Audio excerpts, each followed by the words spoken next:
back to Welcome back. CBRS podcast number 5. We're doing great with our consistency. I think it's one of the things that we lost in a couple of years back, Today, we have a very, very interesting guest.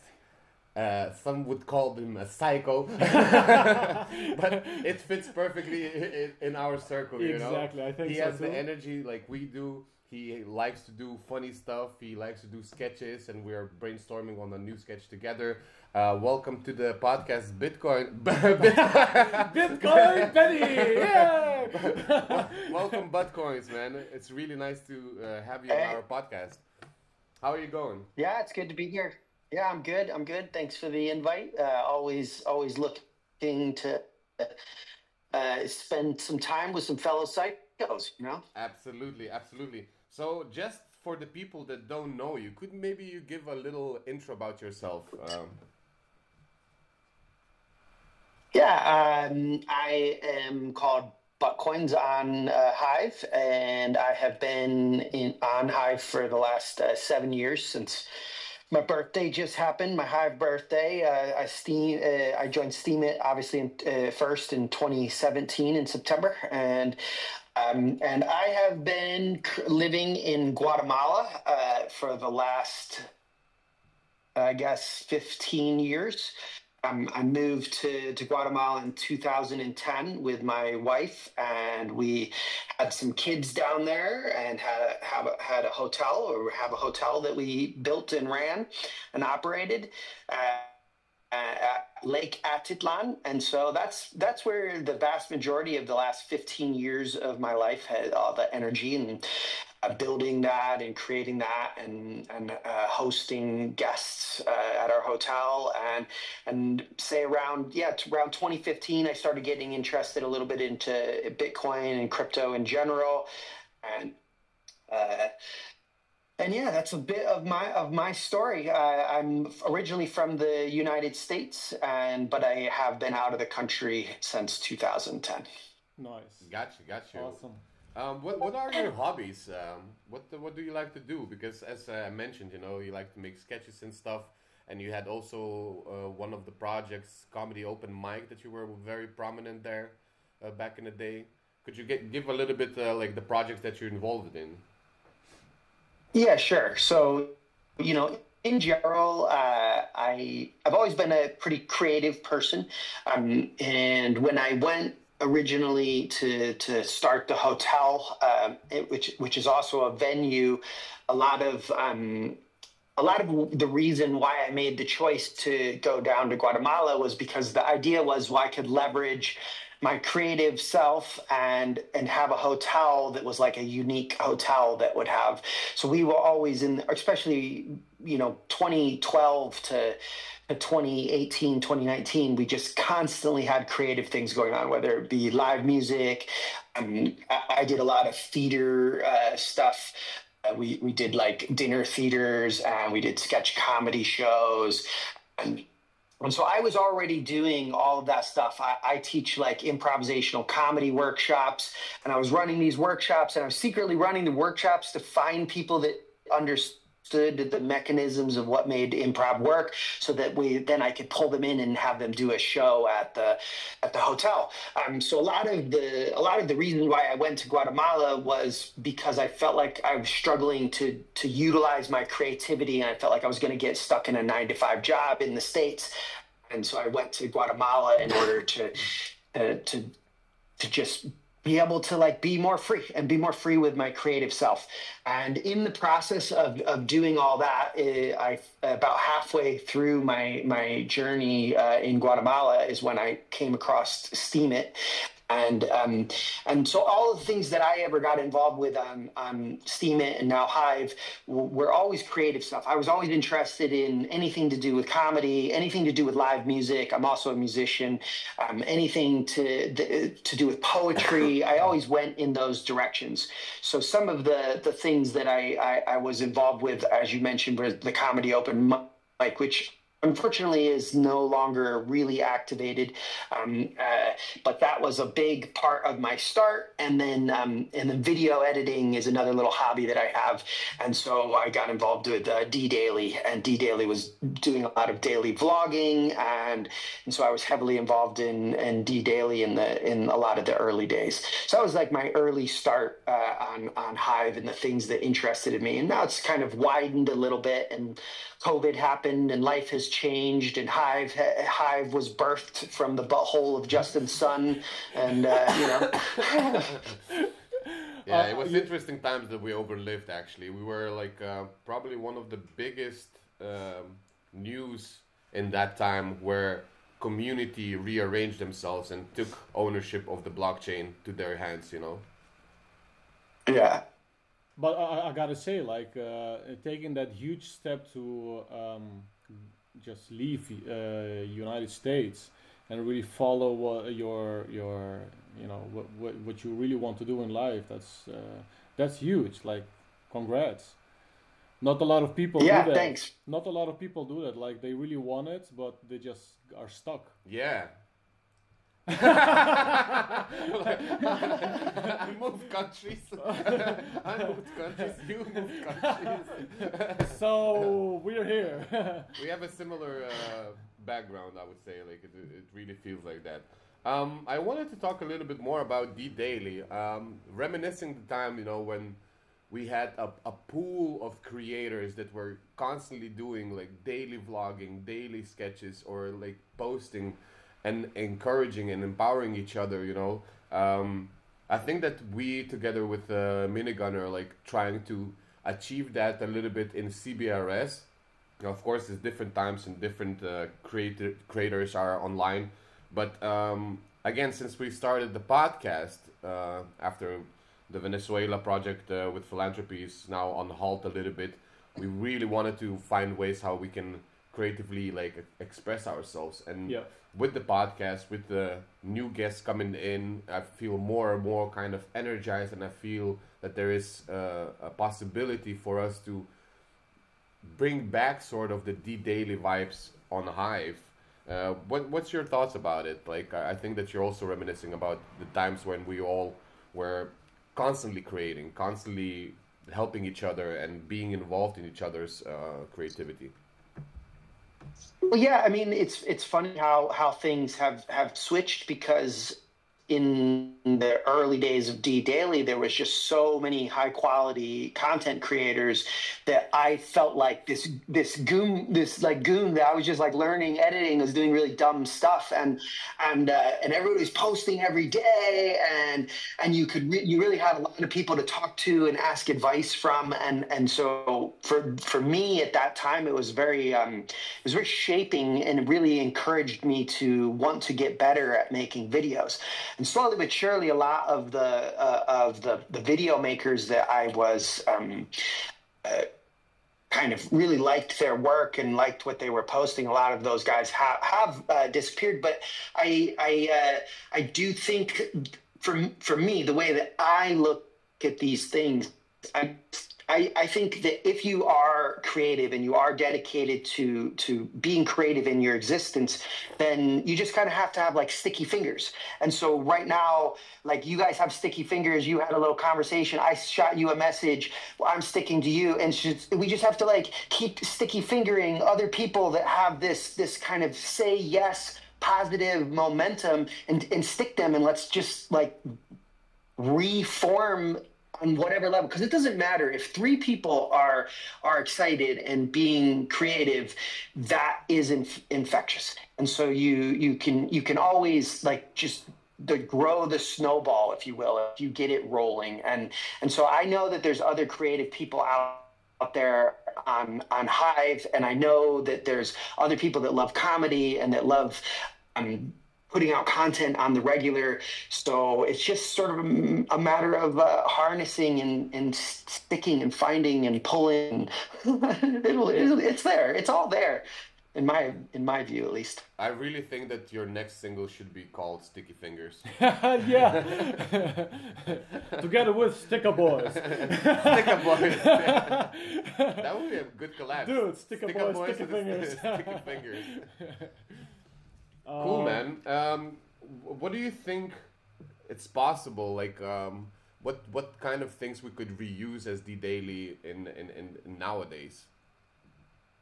Well, you know, I think we literally jumped directly into something that was a lot of fun in DDaily and was community building, which is a video that passes. So the other day we were brainstorming about like, hey, let's do one of these video passing things where you just need a generic background behind you and everybody can seem like they're in the same room. And if you have a mechanism for video that everybody does this one thing, then it allows everybody to do these little like 20-second to 1 minute clips, and we cut them together and then we put something out collectively. We did, I think over the years of DDaily, I kind of feel like there was somewhere in the vein of like 6 to 10 of these. I wasn't involved in every one of them, but I definitely was involved with over 5 for sure. And you know, we have this idea of making the beetroot soup, and I just said, some clips today. Yeah, it's not like there wasn't final form. It was first draft form of the mechanisms of where the video, where the angle of the video should be and what we should do. Oh, okay, shoot, let's not do the vegetable cutting part, but let's put in this.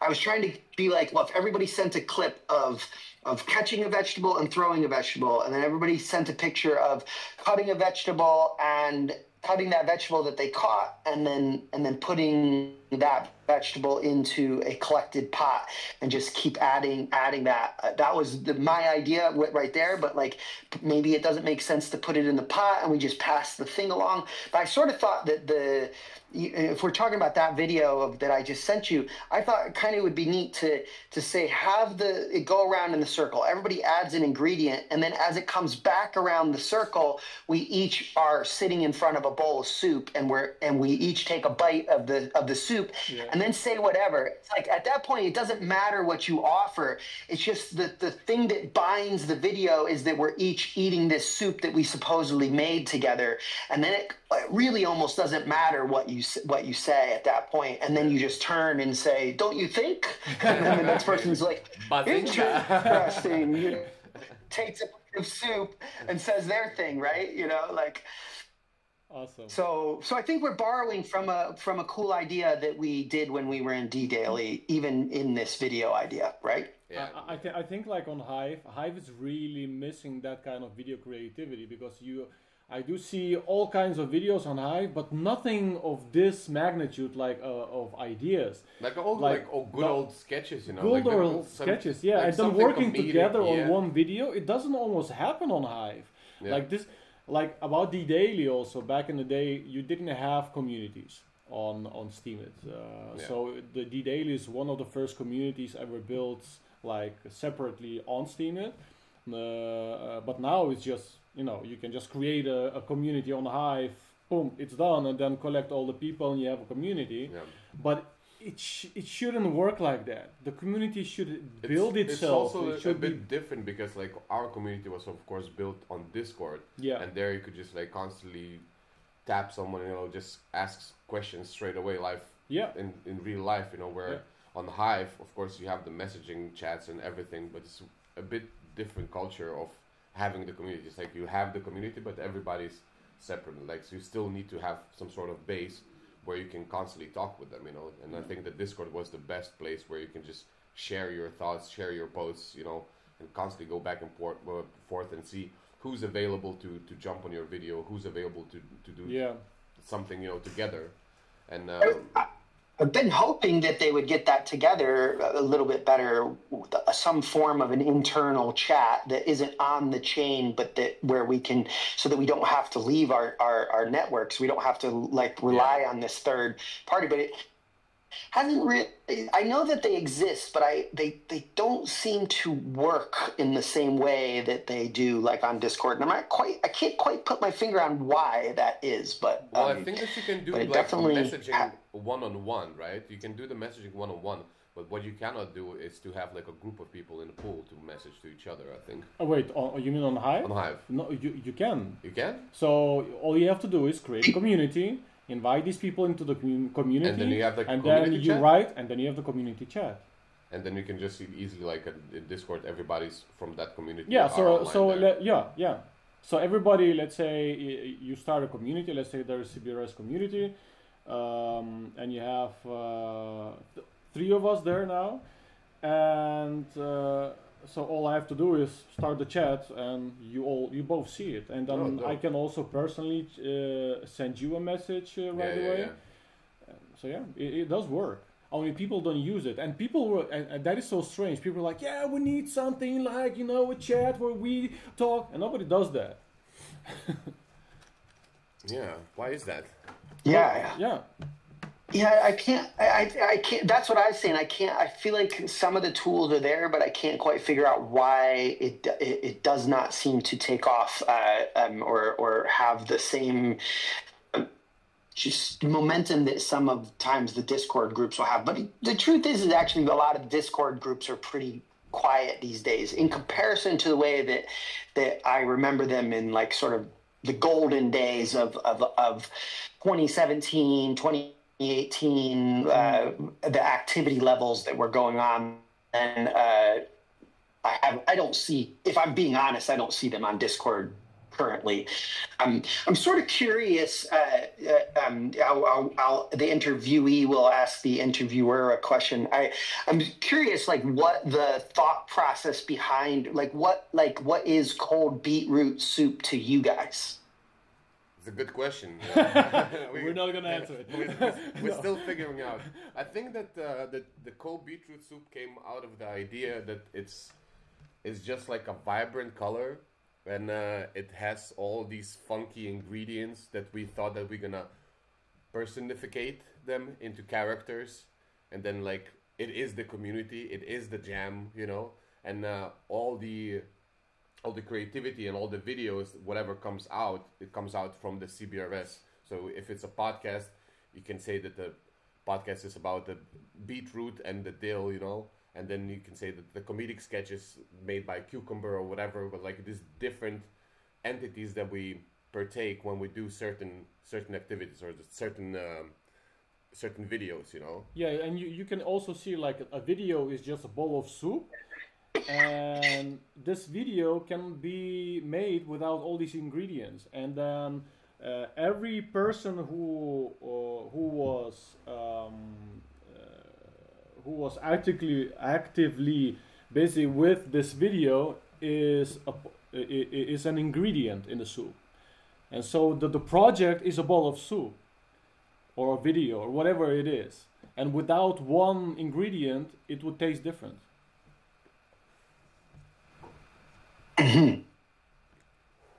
It's literally everything and nothing. Interesting. It's everything and nothing, I mean, we picked it because it's a soup that nobody knows, and we thought that we can also popularize some Lithuanian traditional recipe, But at the same time, like the ingredients and everything, it's so vibrant, it's so funky that it's like reality show, It's the people in the soup, the characters in the soup that has this different characteristic about themselves, and whatever they're doing, it's something different from a different character, from a different ingredient, but at the same time, it's the same soup, So whatever we do the podcast, Nice. We do the sketches, we do some posting, we do philanthropy. So it's all ingredients of the soup. It's all ingredients of the CBRS. So it doesn't matter what we do, it comes out from the soup. Nice. Yeah, I like it because, I mean, in a weird way, it kind of sounds like DDaily. Absolutely. It's like, and so, I when I think of it, in general, anytime that you can kind of explain to people in simple form the what you're trying for, because it makes sense to me, the concept of like that even Hive is filled with many different types of people that you could call ingredients to what makes the Hive soup, right? Yeah. What makes Hive work, and it really means to me, Hive works through the differences. Not, I always struggle when somebody is like, "Oh, Hive should be this, and it should be about computer, or Hive should be about investing, or Hive should be." I'm kind of the, well, Hive should be about all of it. That's the point. The point is like it's everybody, and everybody working in their little area making this big conglomerate of a soup, big old tasty soup that is the entire platform. Yeah. And so I like that. I'm just kind of even putting my own spin on what you're saying and how it relates to Hive. But it also makes me think in terms of just getting the some of that spirit of DDaily back, was what we talked about last week when we were chatting, is just like, well, what could we do to like get a piece of that spirit back? And I think there are things to learn from DDaily that could just be directly sort of incorporated into CBRS. CBRS? Yes. You're right, Buttcoins.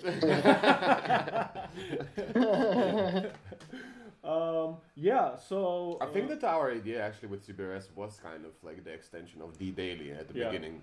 That we wanted to bring back the creatives to be more active and find the like-minded people on Hive, because there's so many of them, and as we know that there's different communities, and different communities, they hold their own walls, in a sense, they're looking after each other, and that separation is not healthy for Hive. Of course, it's healthy for the community, but it's also kind of closes the doors to like be expandable, to be extension of the other communities, like it doesn't mean that people from one community cannot cooperate with the other communities. And I think for us it was just like a ground point. Okay, let's make the community CBRS. We're already doing so much things with CBRS off chain and on chain, with games, with videos and such, that we thought that somebody has to start, same as we did with this podcast. Like, we don't see too much podcasts where people are talking about general things, not only Hive included. Yeah. And we're like, okay, let's do this. And first we thought it was gonna be just Hive, but at the same time we're like, we shouldn't cling to it as just the only option. Like, there's the whole world, right? So because we also wanted to kind of like, because since we love this platform, we also want to show teach about this platform, and show the viewer that they can join, and also post articles and videos here. But so we just do a general things, but we still have our Hive hats. You also bought coins. You have the Hive hat. I mean, man. This is our way of appreciating and showing that we are on Hive. So it also goes that the off-chain, like through the conventional centralized platforms like YouTube, Rumble, Kick, whatever. Yeah. Same what we do with the Google Maps, right? With the unintentional, it's all big unintentional promotion where we speak about what we want, but in a hint, you still see the Hive Fest, the Hive logos everywhere. Yeah. I mean, the truth is that's the way that it has to come about anyways, because people don't tend to just join a thing. I don't know, just you come in and you just see a bunch of people talking about one specific thing. It's more like they're interested in some other element, and like, and they're on, what is that Hive thing about? It's almost like people often discover things through curiosity. So if you can have something that is interesting to watch just because somebody wants to tune into what you're talking about in crypto or whatever, it doesn't matter. If Hive is at the sort of in the periphery, it triggers like a different type of interest in my eyes. and the way that we organically discover things. Yeah, I've been thinking. You guys were talking a little bit about the value plan when we first walked up, and I thought about some of those questions of just like, well, what would make Hive more attractive to, or how do you get it discovered? And it's such a tricky question of how you actually, because for me it's really obvious, like this is where the type of social media that I want to be involved in, but how do you show it to other people so that you don't just seem like some sort of weird cult? Yeah, I think it's just general quality content, you know, like it has to be something that everybody can relate and push those people up front, you know. And again, I would say not only on Hive but also off chain to conventional, so that would trigger other people that just sees a logo or sees Hive and gets them thinking, what is Hive and why this amazing cool video, you know, is on Hive. Yeah, because like back in the day, Steemit was much more easier because it was something new. So everybody hopped in, and there was not a lot to hop in actually, and Steemit was first of its kind. So Hive is kind of, yeah. There are so many platforms out there now, so everybody's kind of separated. You know, it's just like what you said about curiosity. People really need to be curious and let's say see a video on YouTube where we, you know, do something fun, and so people kind of can see themselves doing the same what we do, and they're like, okay, but they're doing it here. What is it? Yeah. I want to be there. I want to do exactly what they do. It's amazing. And that's the way we should like introduce Hive to other people. Not saying like, this is Hive, come here. Like no, it's too obvious, too direct. So just really, just do it in a creative way. Fun is a really sneaky way to get into places. Like if you can, I mean, fun in and of itself is infectious. Yeah. So if you can do things that are fun, like that just naturally pulls people for sure. Yeah, and I think that was the beginning of our journey back in 2017 at the end, you know, when the crypto was booming and everybody wanted to be a part of it. And for us, like we thought, oh, let's trade. Yeah, you get headaches. I'm not built for trading, you know, waking up every 6 minutes to see what's going on in the markets. And then mining, you know, you either need to have a capital for doing this or that. And then we just came across of Steemit and thought, let's make a post. And you make a post, you get like 6 cents. Like, oh, that's pretty interesting. Somebody's reading, somebody's giving like feedback. Yeah. And then you got the D2 back in the days, and we did this little video of 30 seconds just saying Steemit, D2, Steemit, and it got like $50. So you're really like sitting on a chair and like, come on, man. This is insane. This is crazy. And it was fun. It was funky, and it had that kind of unintentional promotion vibe, you know, that you do something stupid fun, but you're saying something that is attached to that blockchain, you know, and is being rewarded for that. So from there on, we were like, okay, that's no brainer. Let's make better quality videos with a better intention, with a better idea of it, and see how it goes. And it went. And through there, we ended up in DDaily, and we were energized and pumped up by all the other users, you know, to be a part of this movement of making daily creations. We were vlogging every day, man. That's great. We were doing vlogs every single day. Yeah. I mean, that might be something that could be a nice little like thing that we did do back in the day that could be brought to CBRS, which would be something like the 7-day challenge, right? Yeah. You know, just be like, you know, join our 7-day challenge, but make a post every single day, whether it's, I mean, you could widen it so it doesn't have to be, I mean, DDaily was typically more oriented towards video. It definitely was, but I don't think that necessarily needs to be the case. You know, I think to do a 7-day challenge of like, hey, put out a post every day for 7 days, we're all jumping in on this bandwagon. I don't even if people don't do it, even if a handful of people I still think it's like little teeny challenges like that are fun, inspiring. They motivate you. You know, these they're just little teeny things that, and then if more than the three of us do it, then there also becomes like a collective feeling. And collective also, I think, is one of those hidden ways where people have interest. When you see a collective of people doing something, you're like, huh, what's that? What are they doing over there, right? You know, obviously, if it's just two guys or three guys being idiots, you're just like, stay away from those idiots. I don't mind. You know, we need to pave our own path. You know, and at the beginning of a podcast, I kind of wrote the daily day. I think that the 7-day challenge is quite something to jump on, but we can make it easier and like step by step to pull in those people. Yeah. And like having a daily day, 1 day in a week, you know, where everybody can jump in and just like post whatever they want, you know, and have like some sort of attachment to the DDaily or to CBRS, you know. Yeah. And that makes the DDaily challenge, you know, like they have to do. They can think of any video, any post that could involve something of the essence of the CBRS or DDaily as like the community.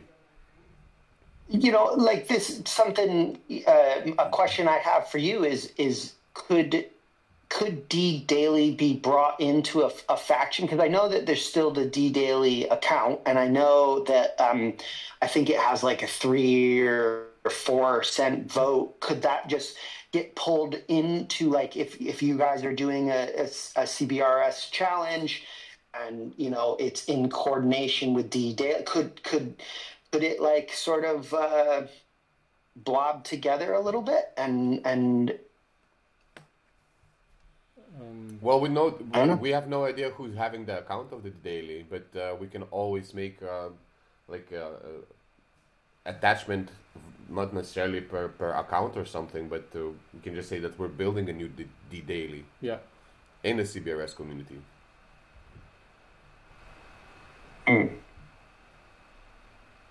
So I have a question for you, though. Knowing that you're on a platform for so long, what are your plans on the Hive for like upcoming year? You know, I did, you know, I've been very busy. So I was always giving my energy to whether it's DDaily or Hive. It was always like side creativity thing. I had my life and my existence. I was in a constant state of working for many, many years. And I did Hive on the side. Currently, I have a lot more freedom in my life than I've had for a long time, and so there's times when I dabble with the idea of like, maybe I'll really do something on Hive. Maybe, but like I don't got a specific job right now. Maybe I'll just try it. But you know, it's like one of those things you like toy with the idea, and then I don't know. I'm also sort of enjoying for the first time in a long time to not really have any major responsibilities.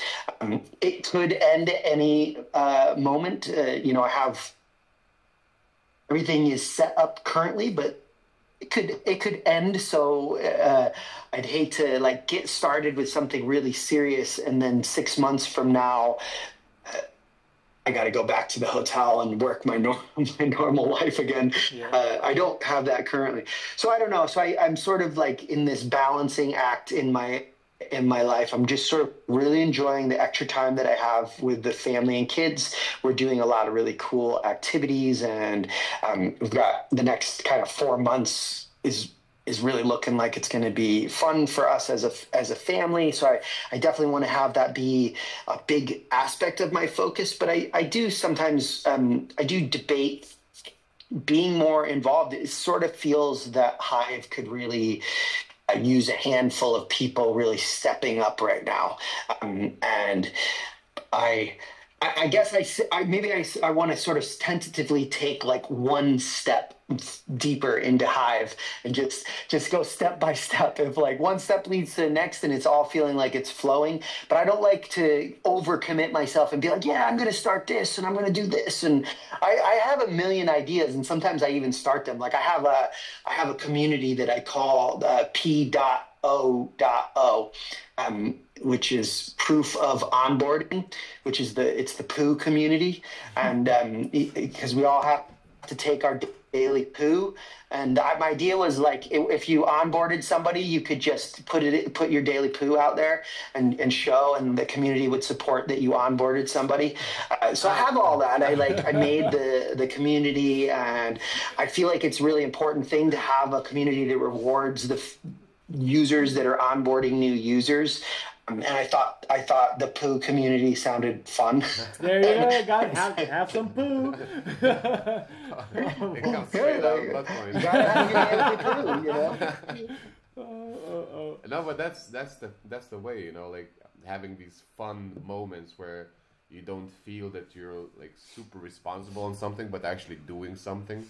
And yeah, that's how we started with the shorts and everything. We're just having fun, you know. Exactly. We're just having fun. We put it out, and we expect nothing, but it makes us happy. Yeah. Only, you know, like at this moment, it makes it pretty hard for. Let's say we would have now a big community who would be posting videos, and now 3Speak is down for a very long time. And that's a little bit like you really want to post it on Hive, and now you have to go to YouTube, post it there, and then post the link to Hive. But you it's really rather go to, you know, post it through 3Speak. So yeah, I really hope the blockchain as it should be. You know, yeah, I really hope they will be back online soon, because we're coming. We are. Yeah. I saw that they made a post. They said 3 days to 3 weeks that they will have it all back up on the Speak network.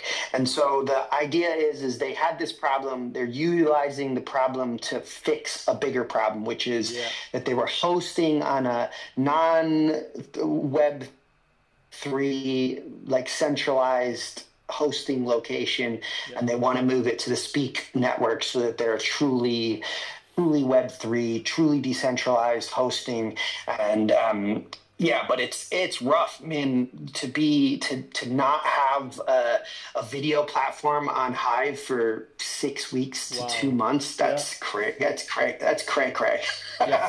Yeah. Because like if there's like a community who is always busy posting videos, suddenly you cannot do that, and you kind of get your motivation kind of dissolves. And you're like, okay, well, you know, maybe next time we'll see. Because, like, speaking about motivation and about... Well, you tipped in the...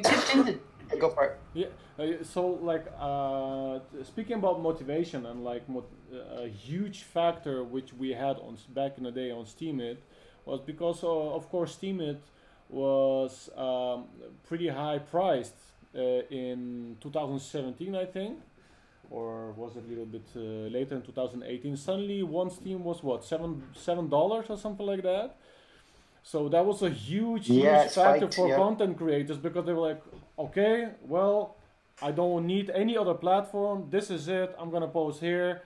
And we even had people in our community saying like, okay, I'm quitting everything. I'm gonna be a content creator on Steemit. Like people who had dreams, like they really thought they could build something on Steemit.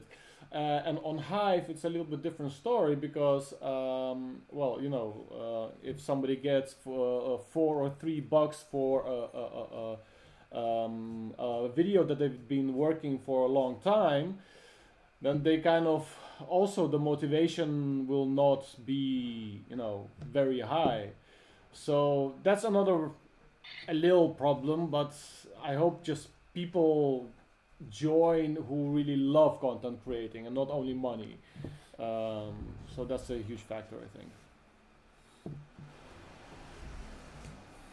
Well, yeah, I mean, it is a huge factor, and I do think like even Steemit back in the day, there was maybe like dreams that you could do it, but I think it became pretty clear by 2018 that you wouldn't be able to survive off of Steemit or Hive. That they're more like little passive income things, or add-ons. Like, oh, if you're already making a video for YouTube, or you're already making posts and making vlogs, then why would you not also share it in these locations? It would be amazing if it could become a thing where there was enough users that it generated that you could make a living off of it. But I do think you're tipping into something about whether it be communities or just what gets motivation and what pulls motivation away. Because back in the day, like, there was all of these fun things going on, but there crossed a place where the fun started, the work started outweighing the fun. Yeah. Like in the beginning of DDaily, it was just to be all fun, and you didn't mind that there was some work and a little bit of organization. But then I feel like some sort of balance tipped, and like some of these, whether it be a community project or I'm sorry, a contest or something that was going on that asked for all this work and asked for all this coordination. And so there is a delicate balance between like ease and fun, and when the scales tip to like, actually this is starting to be a pain in my ass, and this is starting to be work, and this is not fun. I have to do all this admin stuff in order to like support my community. So I don't know what I'm saying. I'm just more noticing those were some of the factors that like, how do you like streamline and have really high fun things that are also simultaneously low work, low admin, I don't want to say low effort, because I'm not like trying to say low effort thing that they just milk the system, but low effort where it's not like really taxing you. It's not it's something you want to do, and it's worth your time and energy to do it. You know, that balance, I think, is something to be at least looked at. Yeah, definitely. I agree that I think that the best concept is that you do something that you like, and not being like forced to pick up trends or pick up things that people do just because they work the best. But if you hone your skills, and as I said it since the beginning of DDaily, you know, like the amount of experience we got through each other on making videos and vlogs is no company will show you that, you know. And we were constantly doing something that we liked, and it was in our kind of alignment of what we want to share. For us, it was comedy, mainly, and that was the drive to do it. And of course, you see that there's people who, as you say, milking the system, you know, even with the good quality content, but this becomes a work because they dare to earn, because they have like this ball rolling, you know, and if they stop, then probably everything will stop, right? Yeah. So for me, it was always to do something that you like, that you love, and then it becomes no effort, because you want to learn that craft, or you want to learn something about that. Mm-hmm. So you just dive in doing that. You attract the people who are in the same field or outside the field. Continuously like uplifts you, helps you to grow, you know, and share ideas where you can just move forward with better skills, with a better experience of what you wanted to achieve, you know. And also, like, don't overdo it, because sometimes you have, you know, one project and I have another idea. Let's do this and let's do that and then suddenly it's just too overwhelming. And those ideas, it's great. You just write it down and just say, okay, listen, this week we all do this. Yeah. Next week, let's try do this, you know, and don't do it like today this, tomorrow that, after tomorrow. Come on! Yeah, and because I need to get those posts out, you know. And then you're like, dude. And that's why I said that maybe the 7-day challenge is a bit too much, and you know, then you lose a little bit of that effort and the quality of the content. But if you do like once a week, you can find time. You know, you have all the time to edit. You don't need to like jump on the different idea every day. So just kind of like massage the users in to make the content more often, like start with one time per week. Maybe later we can say, let's do a 3-day challenge, you know? Yeah, but also like in the community, or even one day for 1 month. One video, 1 day for 1 month. You know, one like each week you're putting out one video, so you have 4 videos at the end of the month. Like more like smaller, like chew it, massage it. Yeah, that's good. I like it. And then speak about it, you know, like popularize it, make it not necessarily a content. You can do a contest also for that, just to activate people. But what you would like more is that they would come naturally to join this kind of train. Not only that, like what I would like to see from that community is suddenly people working with each other in groups. Yeah. Let's say, let's do, hey, I saw you with this video, let's do a video together. And then somebody from the community does another video with somebody else from the community. And that kind of like you know, just explodes with videos because everybody wants to work with everybody. Yeah. Sadly, 3 speakers down. Yeah, or damn it, 3 speakers. Yeah. Well, we could get all these things lined up and ready for right when they hit right when they're back, the new and improved 3-speak. You know, it's something I was just something that just triggered me when you were talking there. I would like, you ever think that it's worth like making a little mini call out to imagine if like 5 or 10% of like past users came back, or we actively invite, like what if we invited Winnie and invited Cams and did it collectively all at the same time, and we just like say, hey guys, like come back. Yeah. It's right at the beginning of the bull run. Like, I think it's a really nice idea. Kevin Lee, and just be like, we send like one message out to all these amazing people that were activated, and even if like 2 of them came back, it would be golden. No, absolutely. And if there's new ones, why not, right? Yeah. Yeah, definitely. We can try that. Yeah, and new people as well. I'm not saying not new people. I'm more just being like, you don't got to convince like Kevin Lee about how Hive works. He knows, right? You know, he knows. He knows. But that's another story. Let's go to the last question, Buttcoins. So, what are your favorite projects on Hive? What are the interesting projects we maybe should look over and see what they're doing there? Because I know that you're active in the communities. Not sure how active at this point since you're traveling, but I know that you were involved in plenty of projects around the blockchain. Right. So you know, I tend to be I tend to float around. I wouldn't say I have like something. Back in the day, I would have said DDaily, right? Obviously. Yeah. But since that and since comedy open mic had kind of both of those kind of phased out, I kind of dip in and out. I mean, currently I think that what you guys got going is pretty cool. Like, and it feels like it has touch of that energy that I look for. Right now.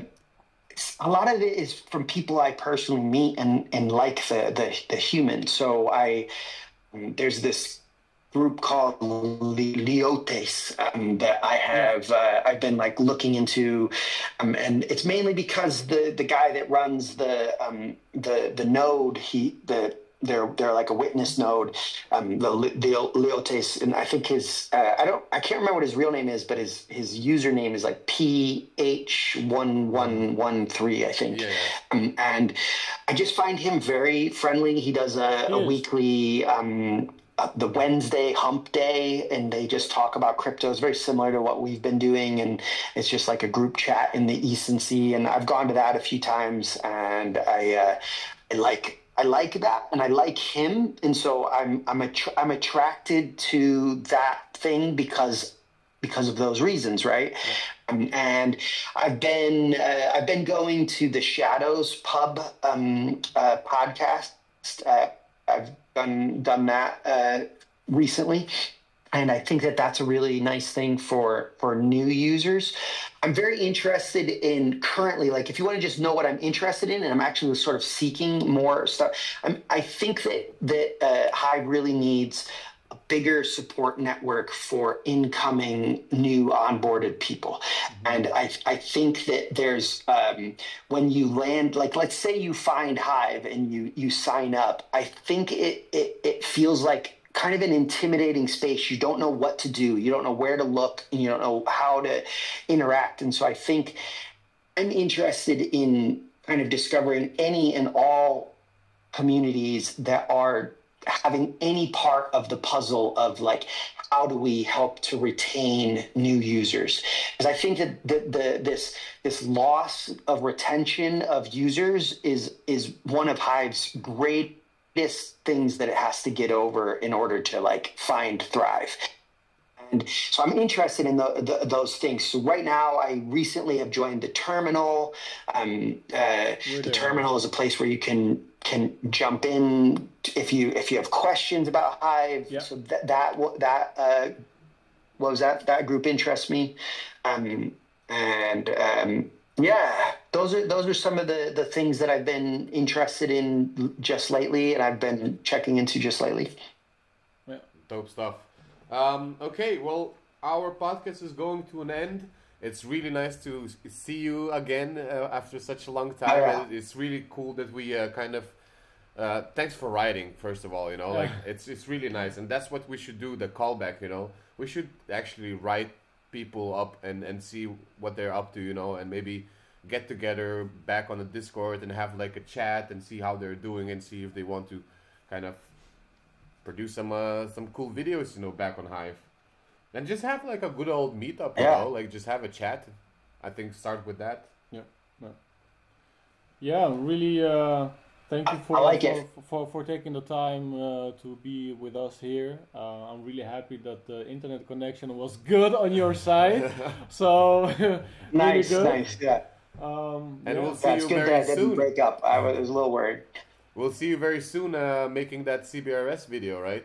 We need to brainstorm on that, and, then, and maybe end of the week or somewhere we can start doing it. Just don't forget. Yeah, well, I sent it to you. You guys can kind of Just don't forget to first boil the beetroot.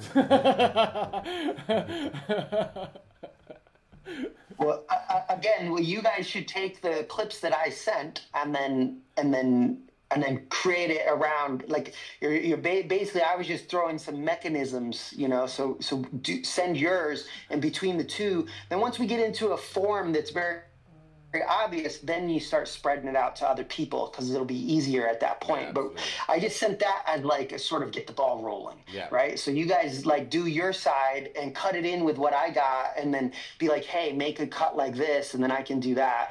I mean, if we can get out my cuts into cold water. That was just like a kind of a concept. I already have a comedy sketch like when he throws something like just eat it. No, but also how you chop the beetroot. First you like went straight, and then you just like murder it in like weird angles. Like, wow, why is that happening? That was if you look at the hand there, that was Percy's hand. Gotcha.